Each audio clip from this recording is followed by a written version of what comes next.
Tappin. Been looking forward to this. Yeah. Thank you for coming. Thanks, John. Tell me, who is Steve Tappin? Steve Tappin's just like an ordinary Yorkshire bloke, really, who sort of spent his life focused around CEOs. Down to earth, Yorkshireman, spent a bit of time around the world. Very humble way of explaining that you have operated at the highest level of leadership. And I really respect you for that. And I know I'm going to learn a lot from you. We only met a couple of weeks ago at an entrepreneurial dinner.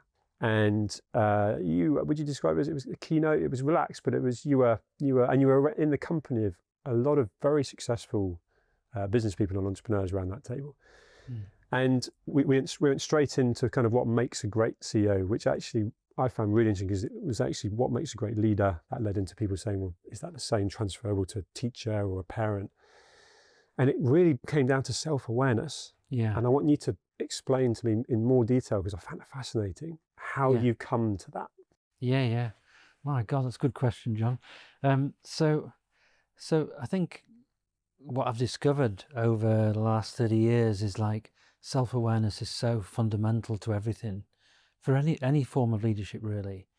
But the question is, how do people know if they're self-aware or not? Most people think they're very self-aware, but they might not be. So basically, my own background in it was my life's always been with CEOs and global companies, but I also met another guy who was just incredible on the human being, and he's somebody who had like 35,000 one-to-ones with people. So he was incredible on the human being, and we sort of merged our work together. And the idea was that if you ask people if they're aware, you ask a CEO if they're aware, they'll say, yeah, I'm aware, I sometimes get a bit frustrated, or sometimes I get a bit anxious. And most CEOs could name like 7 emotions. Now, there's actually about over 30,000 emotions you could choose from. So the CEOs in general aren't that self-aware. But there's no like periodic table to help them understand emotions. So what we did with I co-authored was this idea of there's a periodic table of the elements, so we know where hydrogen is, we know where copper is, and the weights and so on. So we created a periodic table for human psychology, and where we've got the lowest levels of energy, like self-loathing, through to like the highest levels of being incredible and beyond incredible. And so we mapped them out so people could actually understand it. And then we realized that some people are in high awareness, you feel that you're positive, your conviction, you're fully in. But equally, at the same time, in work or at home, you might feel despondent or frustrated or anxious or worried. So there's these things both going on at the same time. So the idea was we wanted to help people, first of all, understand their low awareness. And the low awareness is where you're not at your best, you're not consistent, you're not able to deliver at your best. And then high awareness is where you're at your best, where you've got the most power and impact. So the idea is to help people move out of low awareness and be in high. And that can apply to any facet of life. To have the conviction to be either a leader, an ambition to move up through business, or be an entrepreneur, start your own business, which by default you almost become the CEO role. You've got to have an ego, you've got to have drive, you've got to have that kind of confidence. But what's so interesting about that periodic table, when I was looking at it, and we can try and almost sort of paint that picture for people watching and listening of all those emotions, and what was effectively a top line of things you're aspiring to be across a number of sectors, and then the kind of worst case, the worst version of what you could do. Yeah. And you had a red line. That's it. That you kind of wanted to be above as an average on all of these. And at any one time, you could drop below on one, but you might be sort of doing very well on others. And then you've got to work harder. You've got to put the time and commitment and have the awareness to bring that up. And I just wonder, listening to you there, where you sort of said a CEO might only think of sort of 7 emotions. Is that because there's pressure to perform, pressure from a board, pressure from kind of an upbringing? Could be a father who sort of put that pressure on. You've been to a good school, and I'm throwing a lot at you in this question, but it's that whole like actually managing ego. Feels like it's one of the hardest things to do as a CEO role. First of all, there's the assumption that you've got to have drive to be, you need ego to be a successful CEO. I don't think that's true. Okay, so I don't think it's true. So the idea of it, I think we get confused between above the line, which is conviction fully in, that's the drive, whereas below the line is ego is a bit forceful. So in our what we've done is we've taken the ego, John, and for the first time said the ego is in 60 parts. And there's like 6 levels to an ego. The first level is you might be egotistical. You've got an overinflated view of yourself. That's inside you. The next level is overly controlling. The next level is you want things too much for yourself. The next level is you're carrying stress. The next level you're carrying despondency. The next level you feel lifeless. So this is what we've defined as the ego in 60 parts. And now what we're saying is we have to let go of that altogether. We don't want any of that in there. That's not going to help us and others be successful. But let's be above the red line where we can step into anything with positive conviction. We're open, we're receptive, we can trust each other, we connect so well, John. Things will happen, it'll be exciting. We've got a highest calling that's going to change our lives. And we've got a sense about living an incredible life. So that's the above the red line that we want. So really for us, we want to really help people to really understand their ego at this deeper level, right? Because ego is just too general a term. So let's make it very specific and then help them release it. Thank you for articulating that. So when you're working with a CEO in the role that you have in particular, looking in, is there, and we'll have to sort of paint this picture for anyone watching or listening, is there one particular section or segment that really almost needs the most amount of work? And what I mean by that is, you know, a certain behaviour element that needs the most amount of work. Yeah, so if you're talking about the UK and the Western world, the most common aspect of ego is frustration. So it dominates many UK boardrooms and Western companies. The next level is people carry high levels of anxiety and worry. The next important level is many CEOs carry never enough and imposter syndrome. And another inconvenience is the know-it-all. Too many know-it-alls who think they have all the answers rather than working with their teams. So these are the dominant ones. Also, perfectionism is quite high as well. So, picking one, and whether we sort of almost imagine I'm the person that needs this advice on one of the things you just mentioned. So let's just say it's frustration. You mentioned it first. Yeah. So I'm a frustrated CEO. Where do you start with me? Yeah.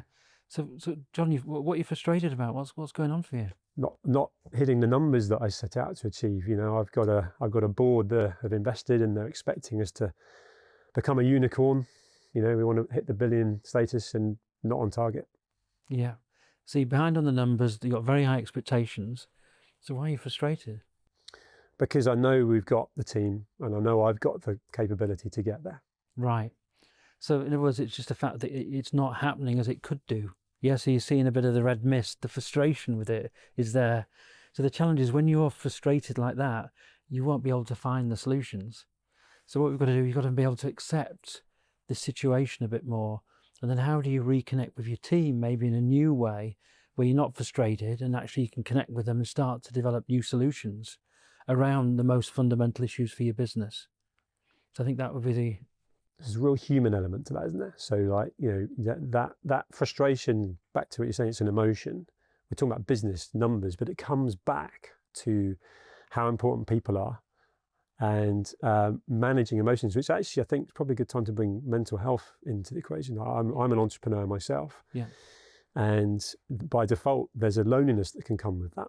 So if in my entrepreneurial role in a business, I'm pioneering, I'm the CEO role, it could be all the role, you know, everything. At any one time, that means I should know the answers. I started this, so I should know what I'm doing.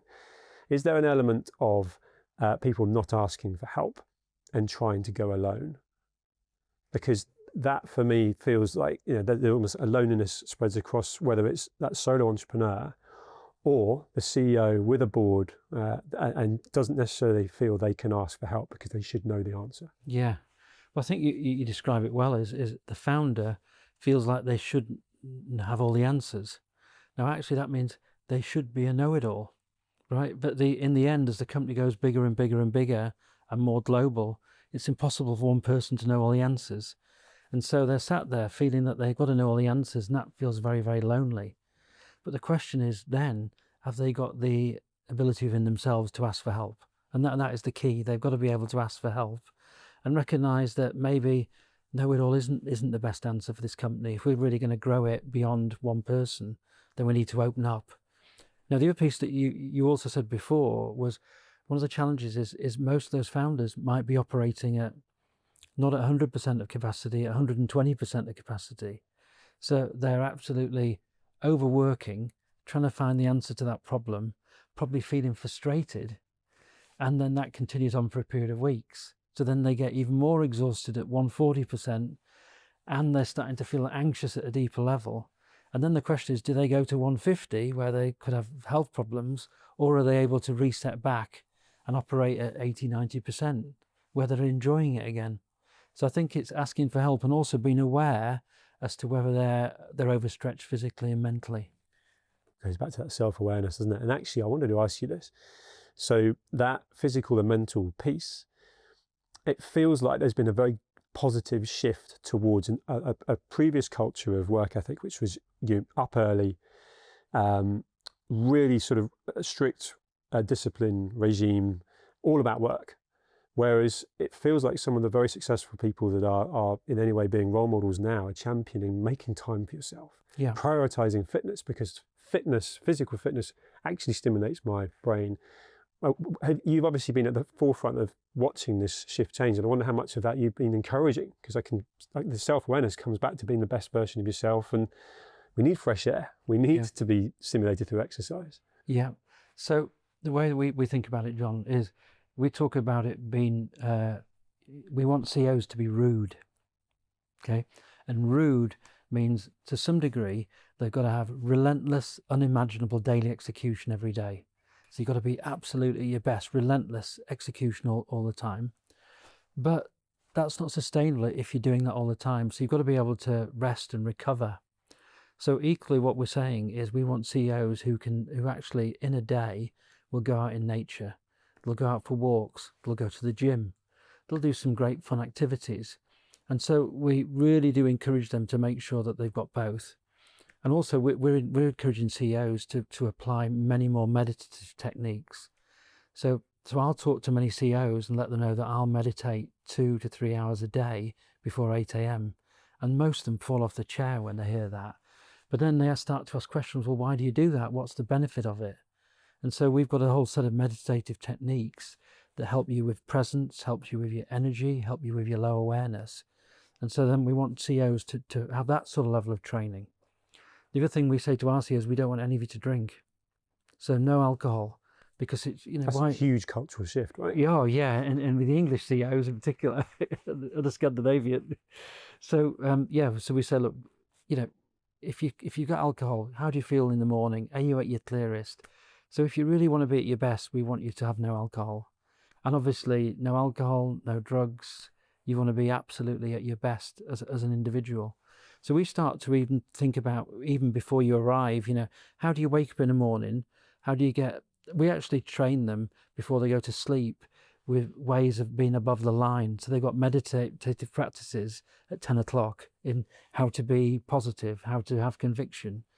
They go to sleep, and then we train them not to go on the phones, don't do any work till after breakfast, have your meditative practices, then your relentless unimaginable execution, and then you're swimming, dancing, singing on an evening, and then you go again the next day. So that's the sort of techniques that we're using now. Thank you for sharing that. And there's a real balance there, isn't there? I want to humanize you in this. We had a chat very briefly before the camera started rolling about the association of leadership that goes with that crazy early 4 in the morning start, run a marathon, meditate, read a book, and sort of own the morning, own the day, if you sort of mindset. What works for you personally, Steve Tappin? What and how's that changed as well from, dare I say, a younger, ambitious CEO coming through? Yeah. That was that person that, dare I say, you advise now. Yeah. To what works for you now? In my 30s, John, I would be, I get up in the morning and I go to the gym early to clear my head so I could operate. I then would have giant lattes. I'd literally have 5 giant lattes during the day, maybe 4 Diet Cokes. On a bad day, I'd have a KFC. And I would just come home, too much to drink, exhausted. And I just did that over and over again. And in my late 40s, I had a mild stroke.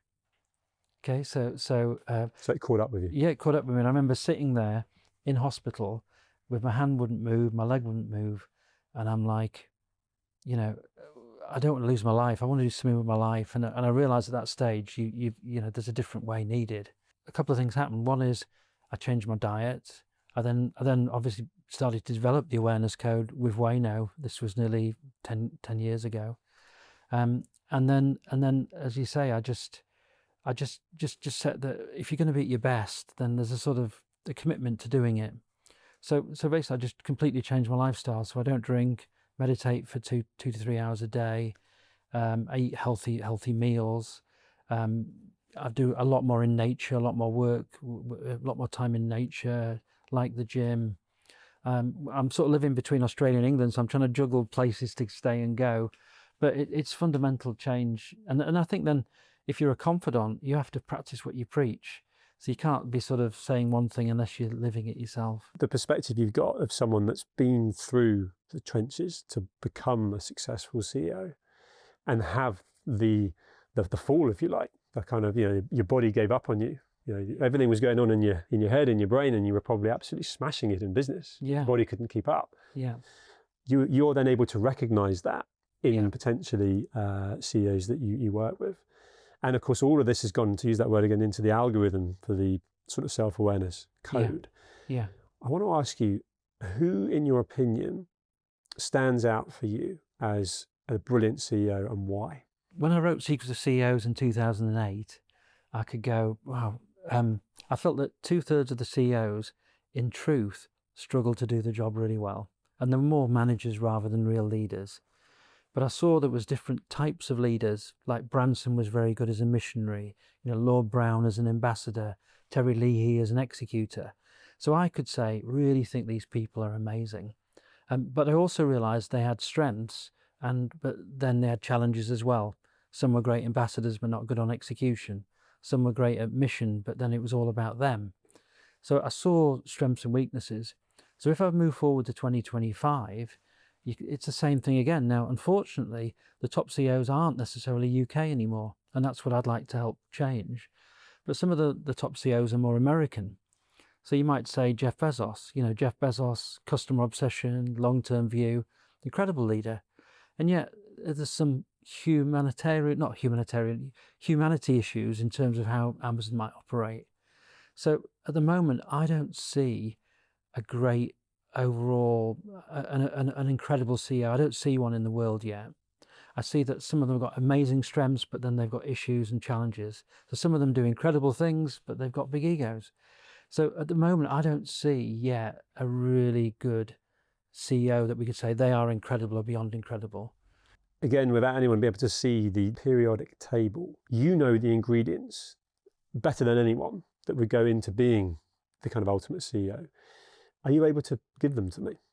Because there isn't someone that stands out as the example of a real life person, but if you were to match the ingredients that were needed, and of course, I guess you could argue that they would be the top line across the period. And if they are, just tell me what they are.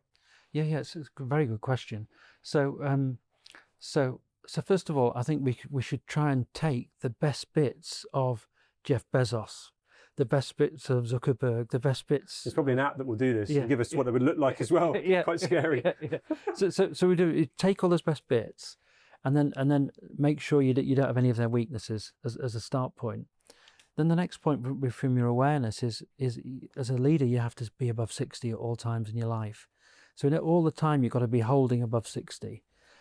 So what I mean in practical terms, John, is if the awareness code is 60 to 100 is high awareness, I want people who could step into anything.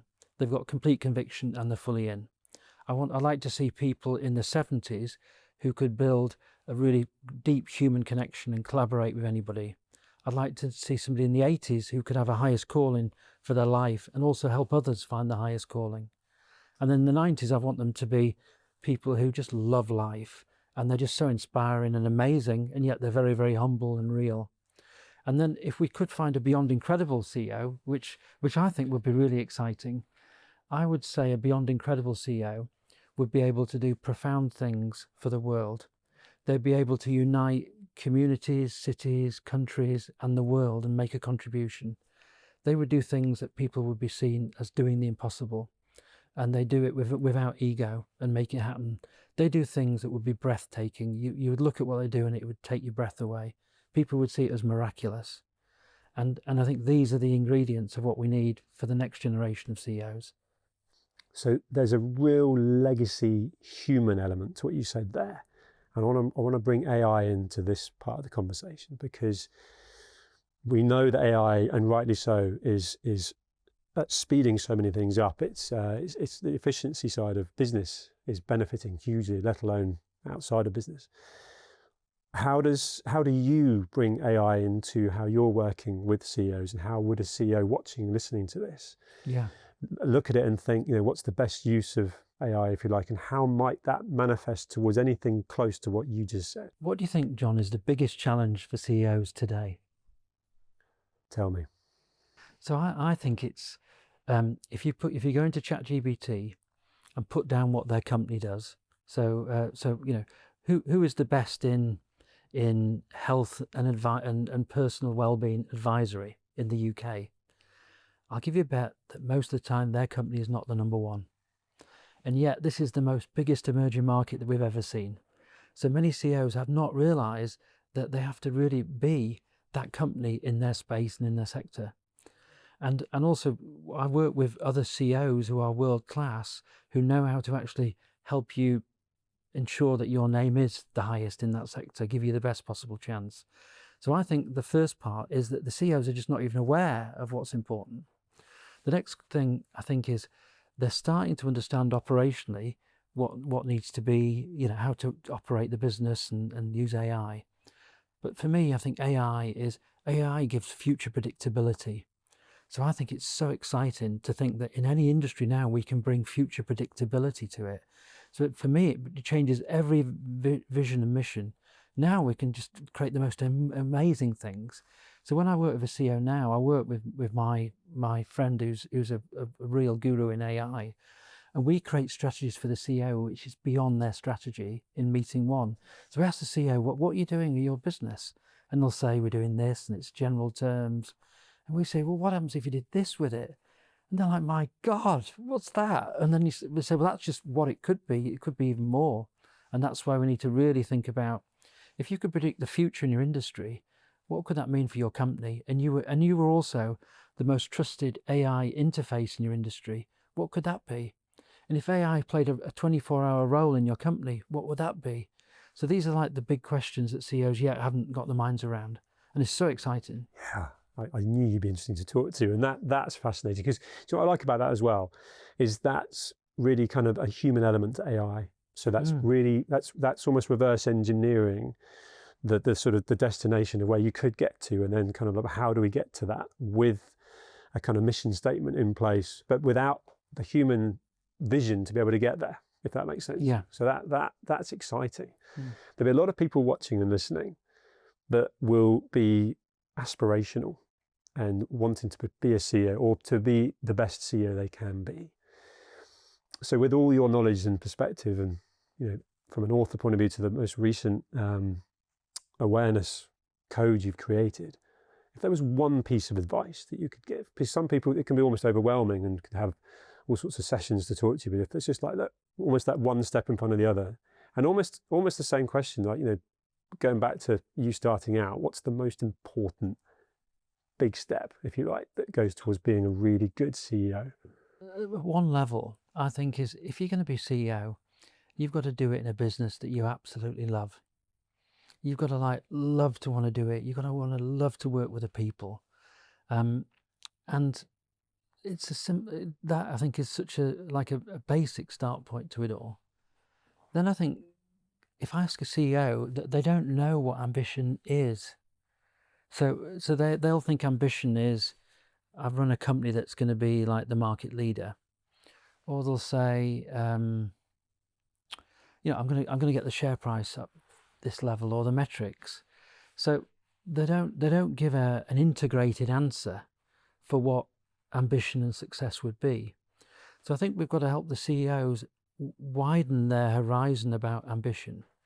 So I think you can have something about the numbers and the metrics and the share price and everything. Great. But also let's have something about transforming the future and making a massive change to an industry in the world. And let's have something about human beings. Let's connect with our human beings so they can have a life of their dreams in my company. And also, why can't we all be above 60 so we can all love it and enjoy it? So I think the idea is create a wrapper for ambition. And that's what I try and encourage the CEOs to try and hold this. And then once the CEO has been really ambitious, then what happens if their exec team could do that, or their top 50? So I think the idea of let's get 100 people, not just the CEO, the FD and 2 or 3 others working too hard. Let's get 100 people doing what they really love and then following their ambitions and their dreams. I love that. And you know, that sort of sense of purpose and fulfillment that comes from loving what you do, but also, you know, we both know this, business is hard. Business has plenty of days that are not enjoyable, plenty of sort of curveballs.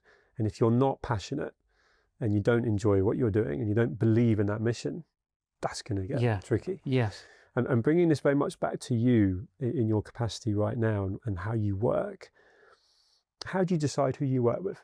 So that goes a little bit hand in hand what you just said. You know, what do you look for that gets you excited? Because you don't need to do anything else anymore. You're at a stage in your life where everything you're doing now is by choice. So I'm interested to know kind of and there might even be someone that's watching this and go, I'd love to work with Steve, but what is it about the company or ultimately the person that gets you excited about wanting to work with them? Yeah, it's changed, you know, from like many years it was like, you know, you wanted to work with the biggest companies and the top CEOs and everything. But now... and you've done that, by the way. I mean, you've worked at the highest level. I feel what I do is I just go in, in neutral, really. And I just see, is this person warm? Are they a good person? So I just sort of take it easy and just sort of feel into them a bit. I feel that I'd like to feel that the person is fundamentally a good person. Then secondly, have they got a higher calling that could be really exciting? Are they open to really exploring their highest potential? And I think that's important as well. Then are they the sort of person who's going to do the work? Are they going to do the work on themselves? Are they going to really do the work for the company? Are they committed to beyond themselves? So I think that would be another factor. And then also, are they to what degree are they self-aware, and are they willing to sort of develop and grow? So I think these are all the factors. And then I think there's just a moment where you go, yeah, this is it. This is going to be exciting. Yeah. You know, I have one of those moments today, and I just thought, wow, this guy's got high potential. He can do something fantastic. You have been someone I really look forward to talking with, and I have so enjoyed it. We're out of time, but from anyone wanting to learn about leadership and that whole kind of mechanism that goes with what you put together with the self-awareness code, I just wanted to open that up and thank you so much for sharing so much of your knowledge, your information. It's been a pleasure. I hope you've enjoyed it. I've really enjoyed it, John. I think you asked some challenging questions. Well, all coming from a place of curiosity, because I think you very unusually you've got the expertise and knowledge of helping incredible household names that have built huge businesses as the CEO. But ultimately, you've got your own journey as well, and so that blend is fascinating to talk. Yeah. So thank you. Yeah. I've loved it. Yeah. Cheers, John. Cheers. Thank you.